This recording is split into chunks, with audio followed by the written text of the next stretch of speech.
So here is the storyline of episode 96. At the episode's beginning, Dansu suggested Gong-hee solve her problems herself.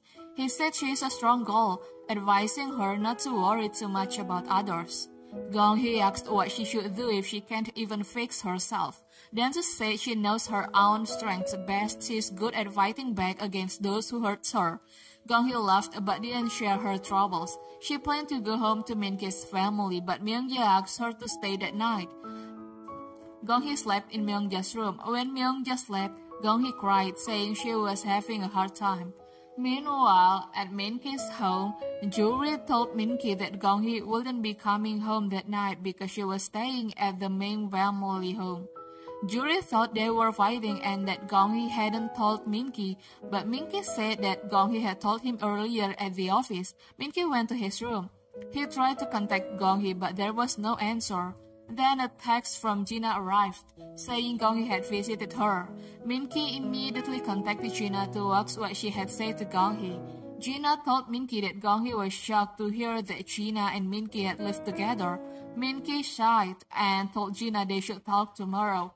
After the call with Min-ki, Gina realized she truly needed Min-ki. She couldn't even drink water without him. She wanted him back because he is the one who makes her shine.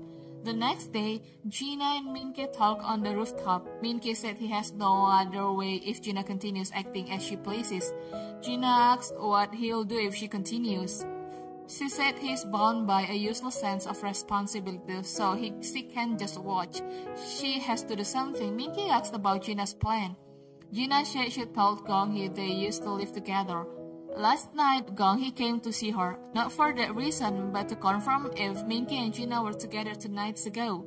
Gina said she's sure Min-ki thinks he can lie his way out of it, but she's also sure Gong-hee doesn't believe him. She's just pretending. That's why Gong-hee checked with Gina.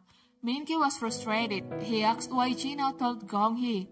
Gina said it's the truth Gong-hee needs to face, especially since Gong-hee knew Min-ki loved Gina but marrying him. Gina doesn't think she did anything wrong. Min-ki wants to know what Gina wants.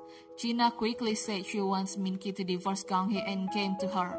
It's right because Min-ki marrying Gong-hee was a mistake from the start. While they talked, Dansu arrived. Having overheard their conversation, he said Min-ki shamelessly let Gong-hee know that he and Gina had lived together.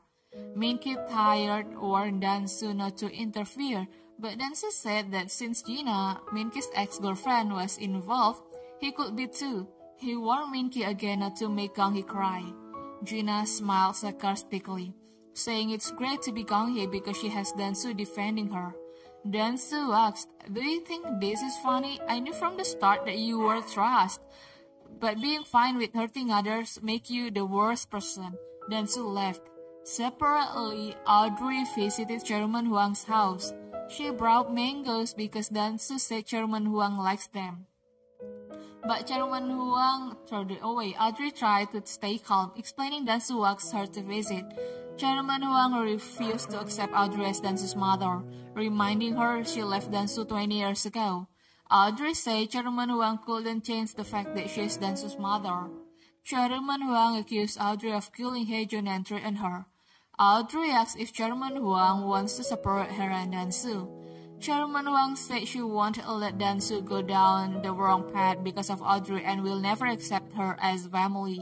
Audrey begged Chairman Huang to forget the past and consider Dansu's feelings. Chairman Huang felt Audrey was daring to advise her and threatened her further. Audrey left, worried about the threat. Kyung-tae told Myung-ja he'd searched for Sunny in the old nursing home in her hometown and found a familiar name, Bok-ki. Myung-ja didn't know who Bok-ki was, but she contacted her brother, who remembered Bok-ki as Sunyi's deceased older sister. Myung-ja went to Sunyi's hometown, sure it was her. He guessed was right, but the nurse wouldn't let Myung-ja see Sunyi. Eventually, Myung-ja met Sunny and hugged her, saying she couldn't live without her. Okay, everyone, that's a storyline. Thank you for watching my video.